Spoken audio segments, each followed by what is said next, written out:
আরে না না না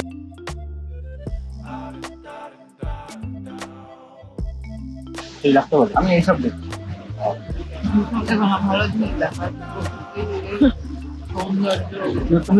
আজ আমাদের গন্তব্য হচ্ছে পার্ক দে জু। আজ আমরা এখানে পৌঁছে গেছি ইউরোপীয় স্টাইলে পিকনিক করার জন্যে।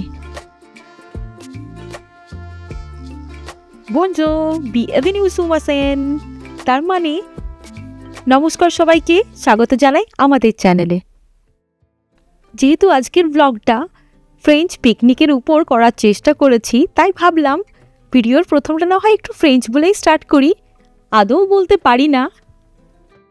1 এপ্রিল থেকে মিড এপ্রিল পর্যন্ত সকল প্যারিসবাসীদের কাছে এই পার্কে আসাটা একটা ট্রেন্ড হয়ে দাঁড়িয়েছিল। আর সেটা কেন, এই ভিডিওটি দেখলেই বুঝতে পারবেন। আর আজ আমরাও বেরিয়ে পড়েছি এই ট্রেন্ড ফলো করতে। আজ শুধু আমরা দুজন নই, আর দুটো বাঙালি বন্ধুও আমাদের জয়েন করেছে এই পিকনিকে যাওয়ার জন্যে। এই যে দেখুন, কথা বলতে বলতে ট্রেন ঢুকে গেল। কিন্তু আমরা বাঙালি, ট্রেন ঢুকলে বসার জন্য মারামারি যেন আমাদের রক্তে আছে। দেখুন, আমি ঠিক সিট পেয়ে গেছি, কিন্তু যে সিটটা আমি পাশে রেখেছিলাম সেই সিটে অন্যজন বসে গেছে। তবে এই বড় মতো কাকিমার পাশে আমাকে ঠিক কেমন লাগছে একটু কমেন্ট করে জানাবেন। যেহেতু এখন গ্রীষ্মকাল শুরু হয়েছে, রাত 9টা পর্যন্ত দিনের আলো থাকে, তাই আমরা লাঞ্চ করে বিকেল 3টের সময় বেরিয়েছি কিছু খাবার প্যাক করে পার্কে গিয়ে বসে খাওয়ার জন্যে। তবে এখানকার পিকনিক আর আমাদের দেশের পিকনিকের পার্থক্য আছে। আমাদের দেশের পিকনিকের মেন উদ্দেশ্যই যেন থাকে একদম জম্পেশ খাবার হবে, আমরা সারাদিন রান্না করব। কিন্তু এখানকার পিকনিক হচ্ছে খাবার প্যাক করে আনবো, সারাদিন পার্কে বসে সুন্দর দৃশ্য এনজয় করব আর ফ্যামিলিকে সময় দেব। আর আমাদের ইন্ডিয়াতে যেটা আমরা করে থাকি, হাঁড়ি কুড়ি গ্যাস সব প্যাক করে নিয়ে গিয়ে রান্না করি। ওদের কাছে এটা পিকনিক না, ওদের কাছে ওটা হয়ে যাবে ক্যাম্পিং।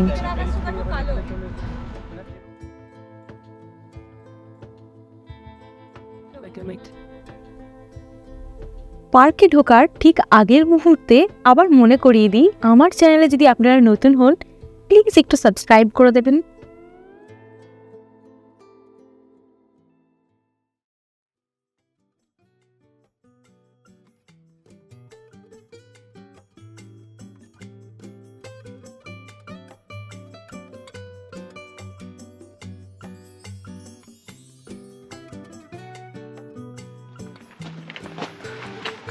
এই তো হারামি এখন হারামি ফেস্টিভ্যাল হয়ে গেছে। হারামি হয়ে গেছে।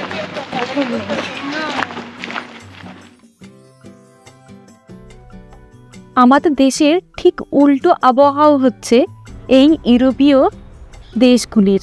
আমাদের দেশে যেমন সারা বছর গরম আর 2 মাস শীত, এদের ঠিক উল্টো।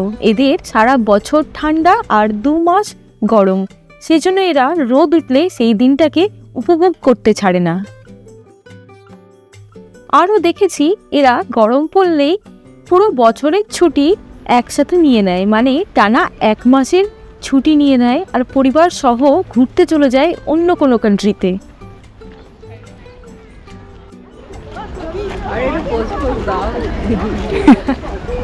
এ তো গরিবের শাহরুখ খান। কেউ বলেছে বলো দাঁত বার করে ভালো লাগে? লেকটা খুব সুন্দর আর অনেকটা বড়। দেখছিলাম অনেকেই বোটিং করছে, তাই আমাদেরও ইচ্ছে হলো একবার গিয়ে দামটা দেখে আসি। এরপর আকাশে মেঘ দেখে মনে হলো না যে বোটিং করি, হুট করে বৃষ্টি নামলে ভেজা ছাড়া আর কোনো অপশন থাকবে না। এই যে সামনে 4 জন জেঠু জেঠিমারা বোটিং করছে। মনে হচ্ছে 4 বছরের মধ্যে পুরো লেকটা কভার হয়েই যাবে। ওই বয়স্ক জেঠুকে একা প্যাডেল করতে দিয়েছে, এটা জেঠুর সাথে অন্যায় হলো। কিন্তু যদি কেউ একাকিত্ব পছন্দ করে বা প্রাকৃতিক সৌন্দর্য খুঁজতে চায় শহরের মধ্যে, তবে তার জন্য এই জায়গাটা একেবারে পারফেক্ট। এবার বলি এই পার্কে আসাটা কিছুদিন আগে কেন ট্রেন্ড হয়ে দাঁড়িয়েছিল। এই পার্কে এপ্রিলের ফার্স্ট উইক থেকে সেলিব্রেট করা হয়েছিল জাপানিজ হারামি ফেস্টিভ্যাল। এই ফেস্টিভ্যালটা তখনই উদযাপন করা হয় যখন চেরি ফুলের গাছে শুধু ফুল থাকে, কোনো পাতা থাকে না, তখন এই ফেস্টিভ্যালটা পালন করা হয়।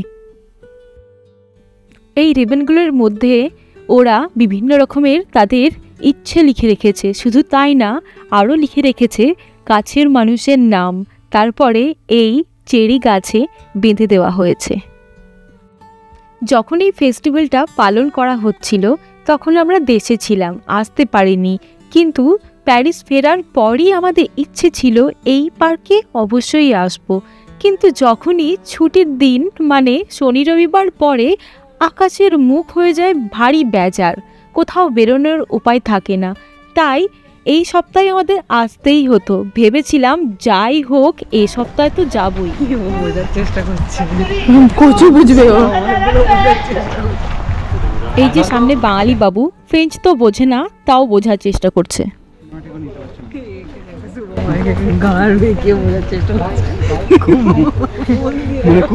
খুব মনোযোগ দিয়ে।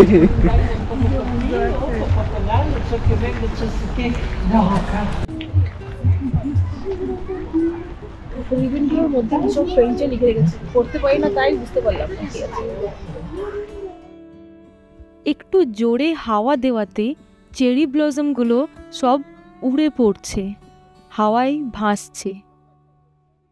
দৃশ্যটা চোখে দেখার মতো, সামনে থেকে দেখতে আরও অপূর্ব লাগছিল।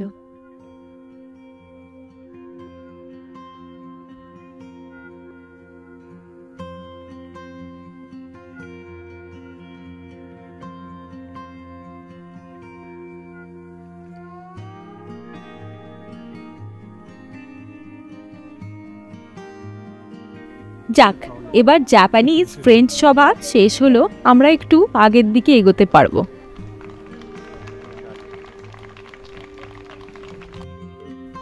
তবে আজকে মেঘ সূর্যের লুকোচুরি খেলার জন্যে আকাশটা সত্যি দেখার মতো ছিল।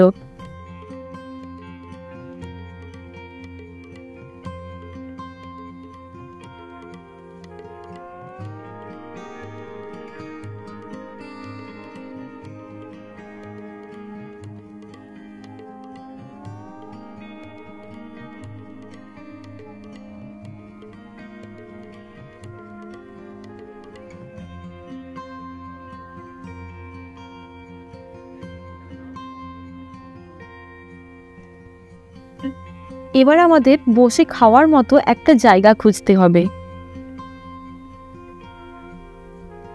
আমরা বাঙালি, ফ্রেঞ্চদের মতো ব্রেড, ক্রসো কিংবা পাও চকোলা খেয়ে আমাদের পিকনিক হতে পারে না, তাই বাড়ি থেকে নিয়ে এসেছি একটু ঘুগনি করে, তার সঙ্গে আছে কফি, চিপস।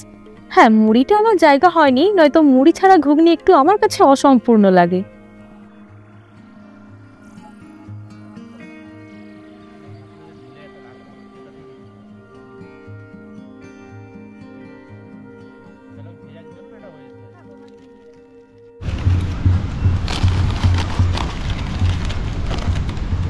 মুড়িটা জুটলে বড় জমে যেত নাকি? আর বার করবে থাক থাক। রসর শেষে ঘুগনি। বাঙালিদের মন ভালো করার জন্যে বেশি কিছু লাগে না, লাগে একটু ভালো খাবার আর বন্ধুদের সাথে আড্ডা, ব্যাস।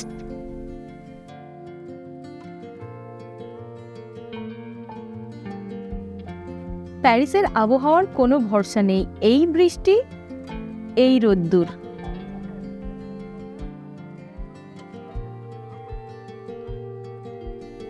এবার আমরা খাবার দাবার শেষ করে ব্যাগ হালকা আর পেট ভারী করে এগিয়ে চলেছি যেখানে মেন হারামি ফেস্টিভ্যালটা সেলিব্রেট করা হয়েছিল, মানে যেখানে গোলাপি রঙের চেরি ব্লসম ছিল সেই এরিয়াতেই। এখন গাছের মধ্যে বেশি পাতা আর কম ফুল হয়ে গেছে, কিন্তু কম ফুল হলেও দৃশ্যটা ছিল খুব সুন্দর।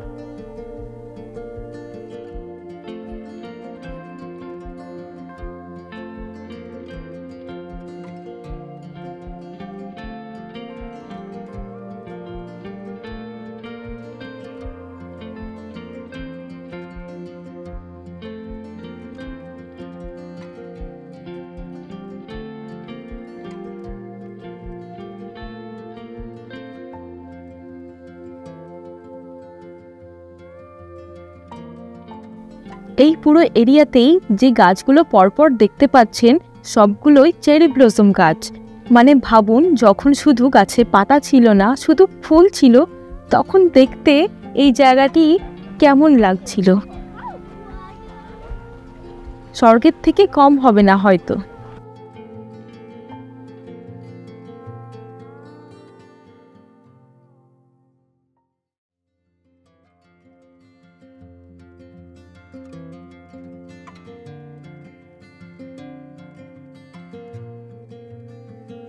ভাবলাম এর মধ্যে একটু ফটোশুট করে নেওয়া যাক।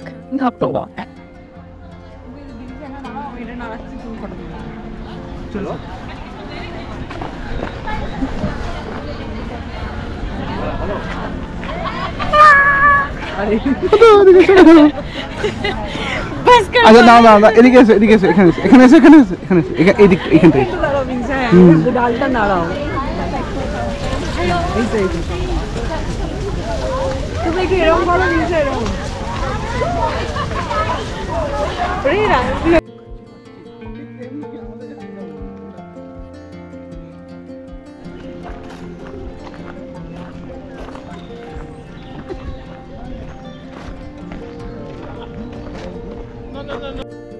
খাওয়ার পর আমাদের কাছে যে ওয়েস্ট প্লাস্টিকগুলো ছিল, শুভময় ওগুলো নিয়ে ফেলতে গেছিল সিকিউরিটির গাড়িতে ডাস্টবিন ভেবে। কারণ তার আগে ওইরকম দুটো গাড়ি বারবার পার্কে ঘোরাফেরা করছিল আর ওয়েস্টগুলো কালেক্ট করছিল। তো আমরা সাধারণভাবে ওটাকে ভেবেছিলাম হয়তো ওটা ডাস্টবিনই হবে, কিন্তু না, গিয়ে দেখি ওটা সিকিউরিটিদের গাড়ি। এখন প্রায় সন্ধে 7টা বাজে। একটু পরেই আমাদের পার্ক থেকে বেরিয়ে যেতে হবে, তাই ভাবলাম বাকি যেটুকু অংশ আমাদের দেখা বাকি আছে সেটুকু অংশ আমরা দেখে নিই। কিন্তু এই পার্কটি এক্সপ্লোর করতে গিয়ে আমি আরও কিছু জিনিস খেয়াল করলাম।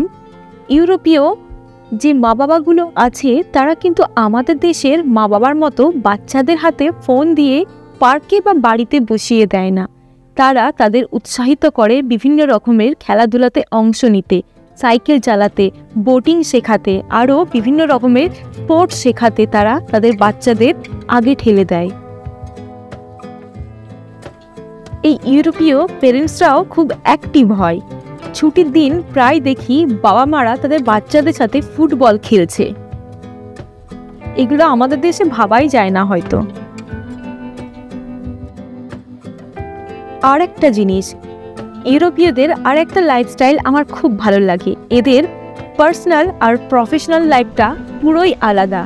তারা অফিসের কাজ একমাত্র অফিসেই করে আর বাড়ির কাজ করে বাড়িতে। তারা অফিসের কাজ কখনো বাড়ি নিয়ে আসে না বা অফিসের জন্য কোনোদিনও বাড়িতে ল্যাপটপও খুলে বসে না। এই জিনিসটা ওদের মধ্যে আমার খুব ভালো লাগে। এই ইউরোপীয়দের কাছে ছুটির দিন মানে হচ্ছে পরিবারকে সময় দেওয়া। এরকম কোনো পার্কে চলে আসা, কিছু খাবার নিয়ে সারাদিন প্রাকৃতিক সৌন্দর্য উপভোগ করা, পরিবারকে সময় দেওয়া আর বাচ্চাদের নিয়ে খেলাধুলো করা। আর আমরা সকলে কাজের চাপে এটাই ভুলে গেছি যে সুস্থভাবে বেঁচে থাকার জন্যই আমরা কাজ করি, নাকি কাজ করার জন্য আমরা বেঁচে থাকি। জীবনটা উপভোগ করাই আমরা যেন আস্তে আস্তে ভুলে যাচ্ছি। যাই হোক, এখন প্রায় রাত 8:30 বাজতেই চলল। এবার আমাদের বাড়ির দিকে রওনা দিতে হবে। প্রায় পার্ক থেকে বেরোনোর মুখে এখন আমরা এসে দাঁড়িয়েছি। দেখা হবে পরের অন্য কোনো ভিডিওতে। যদি এই ভিডিওটি আপনাদের ভালো লেগে থাকে, লাইক কমেন্ট করে অবশ্যই জানাবেন আর চ্যানেলটা সাবস্ক্রাইব করতে ভুলবেন না। ভিডিওটি সম্পূর্ণ দেখার জন্য ধন্যবাদ।